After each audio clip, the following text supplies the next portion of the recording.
Hello guys, and welcome to another one of my Hearthstone videos. So I did the rogue battles in the Tavern Brawl, completed both of my quests, and I decided to go in and try to see if I could do the Paladin.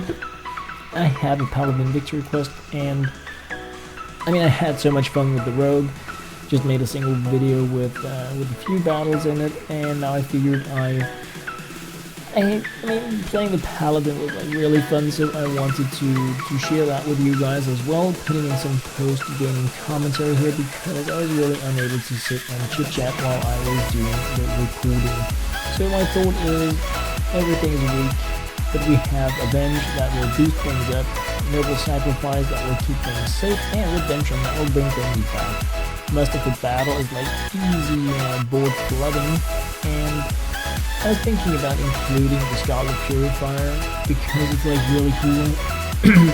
A lot of death rattle minions going on, but I decided to remove it again. It's just not strong enough. Consecration on Murloc Knight, definitely. It's a turn 3 Murloc Knight. All turn 2 with coin, you get like really crazy pants.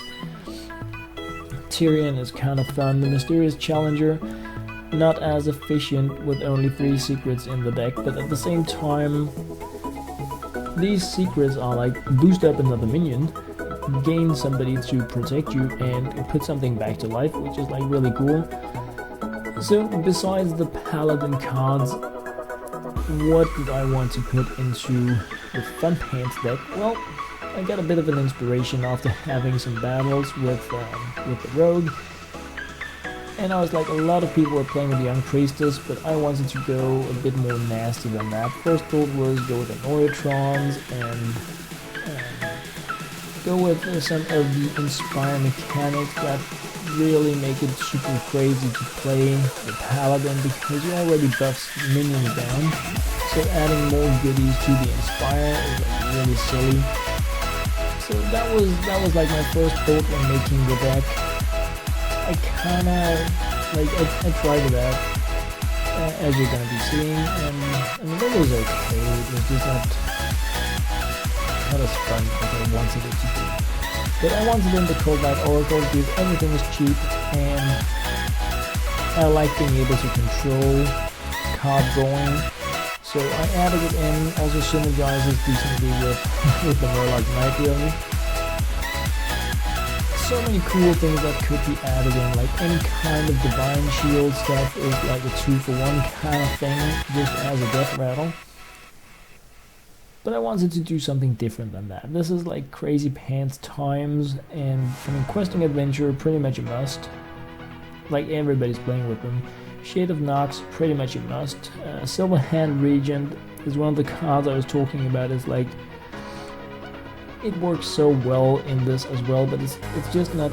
You can make some crazy decks in this Tavern Brawl, and I've been playing so much around, and they're just having fun for like. Yeah, it has been a long time since I had a Tavern Brawl that felt this fun, and it is of course because it's so broken, and it is of course because I have a huge collection of cards. And to be honest guys, this is almost one of those battles where you just put in your legendaries and you win.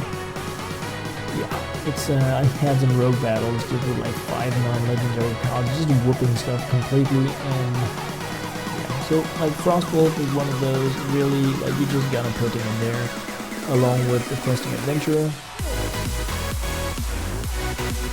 Nicholas Champion I also feel is really crazy. Especially when you're going Paladin. The Belcher was really cool, but he doesn't really do anything extra for you, so I was like, yeah, so it's just a death rattle minion, and the taunt doesn't really make much of a difference now, because it's not like you are going to be trying to keep minions with low health safe, but because everything has low health, so anything can be pinged or areaed away. Hager, really cool, like really cool. It's a 1/1 with taunt coming every turn. Illidan Storm Rage, also really cool I feel. And both of those synergize so well with like Questing Adventure and other really like crazy, spawn a lot of stuff kind of cards, because everything is so cheap. I wanted to put in Elixir because it's also just like the broken one turn thing to do, you know, like I'm just putting down the entire board here, and unless you can do something 1 damage to all, you're pretty screwed. Just needs very cool Mechaneer, like insane. Probably my favorite thing to play in this Tavern Brawl here, because I don't know, having the leopard gnomes I've had over the last few hours is like insane.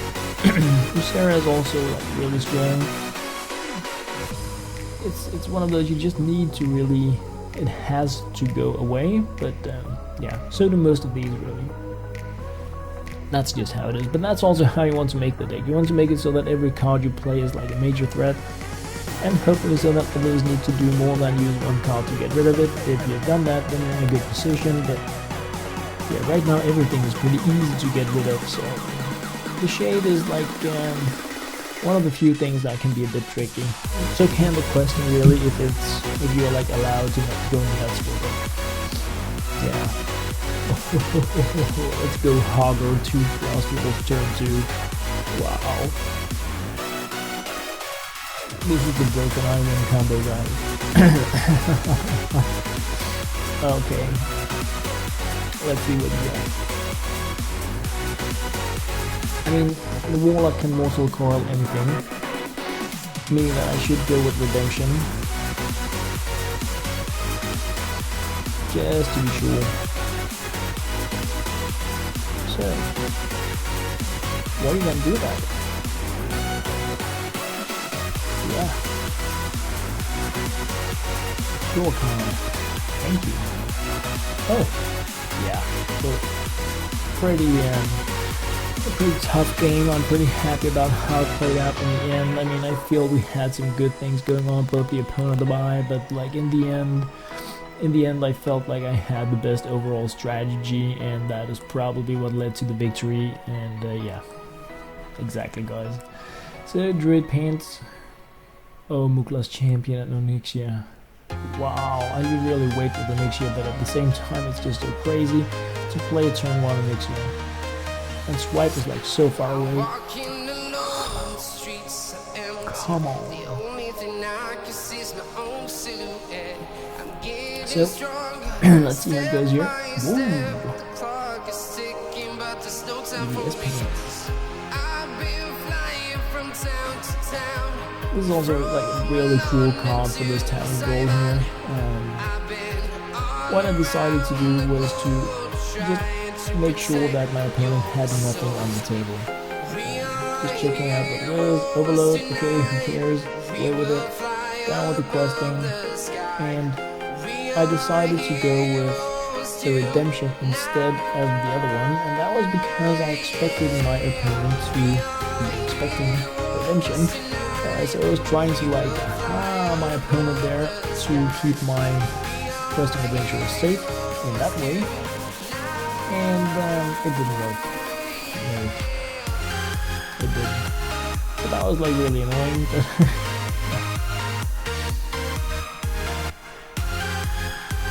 It was worth a shot, guys. That was what it was. It was worth a shot.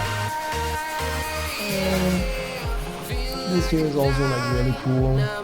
But since we're moving into turn 3 and I have Nucleus Champion, I was like, so what? Buffing up 5 minions. And I know it's gonna last just the 1 turn because it's like a major threat on the board. My opponent absolutely needs to get rid of it. If not, I'm just gonna get like invulnerable. It's gonna be like so insane. And this is where at least it ends up paying out to have exactly, guys, a good time. So that was really nice. It's like this is the I win button, and then my opponent just pulls the second Moonfire. But exactly, down with another Raptor. I have another game going where I can go let them know. It's so crazy, and I'm just loving it. This is so cool. I mean, this is the best card ever in this game. I know Onyxia is really cool. I know Extraza is like always fun, and putting a turn 1 rag is also like so many cool things going on. But the Lepanone's phoniness that is going on here is like insane. Go away with them and back again. Yes, please. Line one. No. So, like, complete board control. My opponent has nothing on the table. 3 cards in hand. I have minions that are strong enough to really make it, and then I draw. Boom. Crossbow Warlord. What do you want to do? Full board. 7/7 minion coming down with everything that my opponent can play being a 1/1. What do you want? So cool. I was yeah. And then what? And then what? It's like, what do you want? Oh, +1. Yeah. Not gonna help ya. Yes, you do. So that was a really fun game to play. I mean, spawning those Leponons, I just think it is like the most funny thing to do. And my coffee is over here, guys.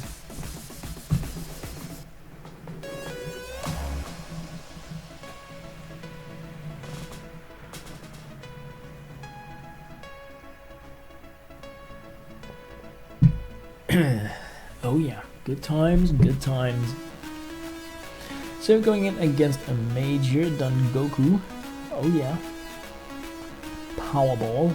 No, Dragon Ball. What are you saying? And look at what I got here. Like, pretty cool. Murloc, I can go with the coin on turn 2 and use the Inspire mechanic. Already flood the board early. The problem with that is they just have Arcane. So they can like really easy clear the board as well. Another like major threat is the fact that the mages just happen to have Flame Wakers, and that is really annoying. So I put down the Shade and decide to keep the coin in case I want to go with one of the 2 Inspire minions for the Master on turn 2. And this is, I mean, double Shade start is like really a waiting battle unless somebody has the random damage thing. Belcher's nice. Shadowed Sun. It's like, it's one of the cards. I also thought about using it as in addition to like the taunt buffing stuff, but it's like, it's a 1 turn. You really need to use it to turn the tides of battle like right here and right now. It doesn't do anything besides that, and that is why I didn't go with them in the deck. So what I decided to do here is put down the secret so that I'm going to have a bigger chance at keeping stuff on the table, and then just waiting it out. So it's like, no matter what happens now, I am very likely to be able to keep my Shade, and possibly let my opponent waste some of those buff points on trying to take out the Repub minion here. That was my hope, that the 2/2 would crash into it. Worst case scenario, I go with the Muster and I can weapon it out. Then my opponent plays like a super early Frostwolf Warlord, which I think was a really bad idea. But you're not the boss of me, is what the opponent would be saying about that, I'm pretty sure. So 4/4 seems like really dangerous at this point in the game, with everything being a 1/1. But it's not that bad, really. It's not that bad. And I can go in here and I can just flood the board. My opponent is going to have to spend resources on making sure that he or she like stays ahead of the game. So I mean, there is 2 clashing options and a shot depending on the spells on hand. Secret, that could be a repub, it could be like so many things. That shot is like the most important thing to do, both to check for the secret and to get rid of that nasty card. And this is where it gets like really fun. Then suddenly I have 2 minions that are buffed up. Opponent decides to take the Shade out of the darkness here, buffing it up, playing a Mana Worm. Not really sure why, but it must mean there are enough spells in the deck to make it really bad in the end. But look at that, going 1 damage. Now it can be pinged like with anything, and I know there is a double taunt preventing me from doing it, but I mean, if I'm playing with any kind of shooting minion, it's dead now. And look at what I top deck, guys. Boom! What? What? All skill, no luck, guys. All skill, no luck. Absolutely. I'm sorry. And I'm just keeping my Shades in the darkness because it's one of those cards that you really want to keep until it's like, super important to use it. I feel so anyway. It's a bit annoying to have 3 taunting minions preventing me from taking it out now with the muster, but at the same time it's just one visual turn. I decide to grab the weapon, have 2 mana, it's like okay, I go noble, and then I just start killing those, keeping my shield in the darkness. And so that was really nice. Is my opponent going to check for my secret? Is it? What is the plan here? What I was thinking when I played this game, it's not eye for an eye. Okay, well, how do I do it? I mean, this was your one chance of doing something amazing in this game, and it just went bye-bye. Sorry, you just lost the game there because you didn't attack with the mirror first. That's just for my luck, of course, and it means that it's my turn now. I can buff up. I can buff up a nasty warlord. I can choose to draw cards first to see if I draw something really interesting, such as the Mysterious Challenger or Illidan, you know. Exactly. So I decide to go like this, get the secrets so that my minions are even more safe, boost up a nasty warlord, and then just pretty much pound the game. Worst case scenario for me here is something like Fireball Ping on the Warlord. What are the odds? I decide to keep that guy in the open this time because if there is a Fireball, it's gonna be you. There is no way on deep and there are 2 Fireballs. I could see something like a Blizzard, a bit of a wild shot, but that was like the only thing that could... Okay, let's go Deathwing as an option as well, right? But besides that, Avenge triggers, making my minions even stronger, making it even less likely that my opponent is going to end up winning this. I have 17 damage on the table, 18 with my weapon. Don't have that many cards, but the event is pretty crazy. Combo played here, like a really cool combo, which is very nice. It's just not enough. It's just not enough. These things cannot pin my big minions down. Even though I'm only at 13 health, I have won this game. The only dangerous minion is the Night Shepherd. Opponent decides to get rid of one of his or her own minions to put down an antique heal bot, and that's like, okay, you want to drag this out, you know? And then I got Snake Pants. Down with the Illidan, down with this one, get a boost up, buff up everything like crazy, so that my minions are like so unlikely to die. I could have gone full face, but I was a bit worried about my opponent sitting with a fireball in hand. So even though these 2 minions would like almost take out my opponent, I decided to spend them on doing a bit board control. I have a single secret down that is going to help me out towards 1 damage. So that's 3 possible points of damage on the table, meaning 9 points left. It could be Fireball Frostbolt. I mean, that's really possible. This one I did not see coming. And there we have the Defender of August, another one of those cards that I decided not to include because it's really a one-shot, and of course it can turn the battle, and it definitely can. I just feel it isn't good enough, and that's why I didn't include it in my deck. But my opponent thought it was, and I mean, this is a really close battle, guys, really close. But I ain't a winning. Yes, I do. Oh, yes, I do. Ain't I like that. To the map. I was allowed to keep Nicholas champion. Do not ask me why. I was allowed to keep Nicholas champion. Like, so crazy. Why? So I had to inspire first, and that is because I want to buff up before attacking. I don't have room for the Pressing Avenger event. I can make room for it by getting rid of Nicholas Champion. Exactly. it's like it has to be done, and of course I should have taken out the Stormwind guy first. So I just go like this here, put down the questing. I'm at 3, it's like a Frostbolt, Fireball, anything damage-wise drawn, I'm toast. If not, my opponent is. I have so much damage on the table, and I'm like, yeah. Come on, show me the Fireball you just top decked, because like I did with Consecration, but no! So it was a win, it was really nice, and we all like winning, don't we? Yes, we do. I do, I like winning. So, pretty good times, very fun Tavern Brawl, had quite a few games, even though it was like at the last possible chance for me to do so here Sunday before it ends. But really, really fun Tavern Brawl to be playing. Completely broken. I can't imagine this being like so depressing to play if you don't have a really nasty collection, but yeah, that's just how it is, I guess. So guys, as always, thank you very much for watching.